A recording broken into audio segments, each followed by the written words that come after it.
Hello Aries, Sun, Moon, Rising, and Venus signs. Kumusta kayo? Sana po nasa mabuti kayong kalagayan. Welcome back po sa Star Tarot. At kung bago kayo rito, welcome din po kayo. Please subscribe, like, share my videos, and leave me a comment po kung nakaresonate kayo. Thank you.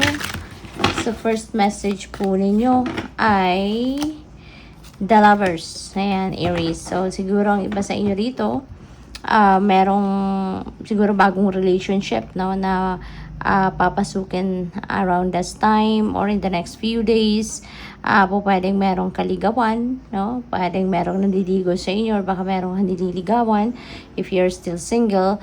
At pwede rin ano na ang iba sa inyo rito na married na, yun na naririnig ko, no? Siguro ang iba sa inyo married na, so probably this is the time, no, na you will be parang evaluating your relationship goals sa ngayon, ano, yun ang napipick up ko rito. At saka po pwede rin, ano, na yung kunyari may karelasyon na kayo, kung married na kayo or kung magjowa pa lang, boyfriend girlfriend, siguro ngayon din yung time, no, na magfo-focus kayo ng mas magbibigay kayo ng mas maraming oras kumbaga, no, sa inyong relationship. So po pwedeng ganun ang ganap dito, kaya good luck sa iyo. We have Hierophant. Pwedeng merong magpapakasal, no? Pwedeng magle-level up na yung commitment ng iba sa inyo rito, no, with the Hierophant energy. So po pwede na meron ditong pagle-level up. So baka ang iba sa inyo rito is going to maybe you're discussing already, no, kung saan na talaga papunta din ang inyong relationship, lalo na kung may jowa na kayo.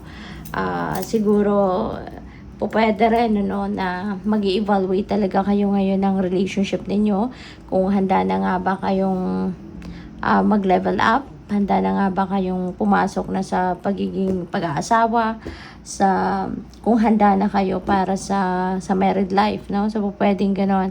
But definitely ang iba sa inyo patungo na sa pagpapakasal, no? Pwedeng meron ng pinag-uusapan, no, na mga ganon. What else? We have Queen of Cups. Ayan. So pwede dito, no, na ang person ninyo that you're dealing with is a water sign, maybe a Cancer, Scorpio, Pisces. Siguro ang inyong jowa, no, pwedeng ganon. And feeling ko din dito you're going to be more at this time, no. So napakahalaga din na mag-pay attention kayo sa inyong intuition, kasi feeling ko sa ngayon you are going to be more you're going to be more intuitive, more sensitive, mas malakas ngayon yung inyong receptivity pagdating sa inyong pag-access ninyo ng divine guidance, no. So siguro mas malakas ngayon ang inyong radar, kumbaga, no, mas nakabuka ngayon, heightened ngayon yung inyong intuition. Kaya pay attention kayo dyan sa mga subtleties na nare-receive ninyo, kasi merong divine guidance na paparating, no. Merong gabay sa inyo, baka nagdadasal kayo for guidance, no, baka you're asking for clarity, maybe related sa relationship ninyo or kung saan napatungo yung inyong relationship. So merong guidance sa'yo, no, ang universe, kaya pakinggan ninyo yung intuition ninyo and pay attention, no, to those signs, symbols, synchronicities, no, kasi baka yun din ang padala sa inyo ng universe, no, para gabayan kayo. So we have breaking trail, a breakthrough is at hand. Kung meron man kayo mga pinagdadaanan ngayon na baka mga problema, so the breakthrough is at hand. So nandito na yung mga aring maging solusyon sa inyong mga problema, kaya rest assured, no, na yung mga problema ninyo ay that's coming to an end, no. Kung meron man kayong hindi pagkakaintindihan with your person, or meron man kayong kaaway sa trabaho or kapamilya, or kung meron man kayong problema sa buhay, no, sa kung anumang area of life, ito, rest assured, no, that is going to come to an end very soon. So, what else? We have grounding. Go deep and explore your roots. Ayan. So, kailangan ninyo rito na magpahinga muna. Umatras muna kayo sa worldly things na pinagkakaabalahan ninyo para magkaroon kayo ng oras para sa sarili ninyo. Mag-ground ninyo ang inyong sarili. Ma-relax ninyo yung inyong sarili, yung katawan ninyo, yung isip ninyo. So that you can focus better, 'di ba, sa kung ano man ang mga importanteng bagay sa buhay ninyo at mas makakapag-isip kayo na maayos, mas makakapag-decision kayo ng mas maayos. Okay? So, we have joy and delight. Open your heart to joy. Okay? Even if meron mga pinagdadaan ng problema sa buhay, even if may mga challenging situation na pinagdadaanan sa buhay, kailangan may balanse pa rin. Still have time, no? For joy and delight kasi deserve nyo din naman yon, Aries, at kailangan din naman talaga na may oras kayo sa lahat ng bagay para balanse ang lahat, 'di ba? Hindi puro problema, hindi puro trabaho, 'di ba? You also need to give yourself time to smile, to relax, 'di ba? To enjoy life, no? Enjoy life.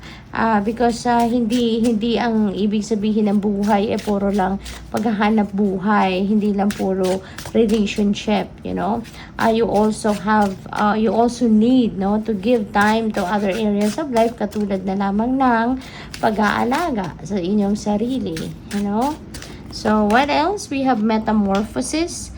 Trust the process and be patient. Becoming cannot be rushed. Change is beautiful. So, merong pagbabagong magaganap dito sa buhay ninyo. So, this is really good. Kasi finally, 'di ba? Baka babaguhin nyo na yung the way you carry the way you navigate your life, no? Baka kasi, 'di ba? Puro lang kayo pagtatrabaho, puro lang kayo focused sa paghahanap buhay and maybe nakakaligtaan nyo na din yung sarili ninyo. Baka nakakaligtaan nyo na din yung mga personal ninyong pangangailangan, hindi ba? Kaya magandang merong pagbabago dito na gagawin kayo, no? Pero yun nga, hindi rin ito biglaan na mangyayari. Kailangan din ninyo itong pagplanuhan, paghandaan, 'di ba? Maganda rito, gusto nyo lang baguhin, gusto nyo i-improve yung sarili ninyo or yung buhay ninyo itself. So we have gratitude. Be grateful for abundance. Live in appreciation for what you have and more good things will come. That's very true, no? Very, very true. Kasi yung gratitude, no? Susi yan parang susi natin yan sa pinto ng mas marami pang biyaya, no? Para sa mas marami pang abundance and prosperity, no? Na dadating, no, sa buhay natin. Kaya wag nating kakalimutan na lagi tayong magpasalamat anuman ang natatanggap natin sa universe kasi the more na marunong tayong mag-appreciate ng mga blessings na binibigay sa atin, the more na marunong tayong magpasalamat, no, sa biyaya. Kahit anumang biyaya na binibigay sa atin ng universe, makakaasa kayo na mas marami pang ibibigay sa iyo ang universe. Mas marami pang blessings ang ipapadala sa iyo, no? Kaya always project gratitude attitude. Okay? So, final message ninyo, we have humor, laugh at yourself, lighten your heart, let nothing steal your happiness. Okay? Kaya kailangan talaga, no, joy and delight, and tumawa ka. Huwag kang makakalimot na tumawa. Okay? Kasi 'di ba pag tumatawa tayo, pag natutuwa tayo kahit sa mga simpleng bagay lang, mas na-appreciate tayo ng universe. Kahit simpleng bagay, napapangiti natin ang sarili natin, yung ganon. That is malaking bagay na yan para sa universe. Kasi, 'di ba, ibig sabihin na kahit maliit na bagay, kahit simpleng bagay, ikinakatuwa natin, 'di ba, or nagugustuhan natin, ibig sabihin na hindi tayo namimili, 'di ba, na hindi lang yung mga bonggang bagay o mga grand na bagay lang or sitwasyon ang ikinatutuwa natin. But even simple things, 'di ba? Kaya the more na marunong tayo mag-appreciate ng kahit mga simpleng bagay, you know, you rest assured that there will be more blessings, no, ang ipapadala sa iyo ng universe. Good luck sa iyo. Thank you for watching. Love and light. Namaste.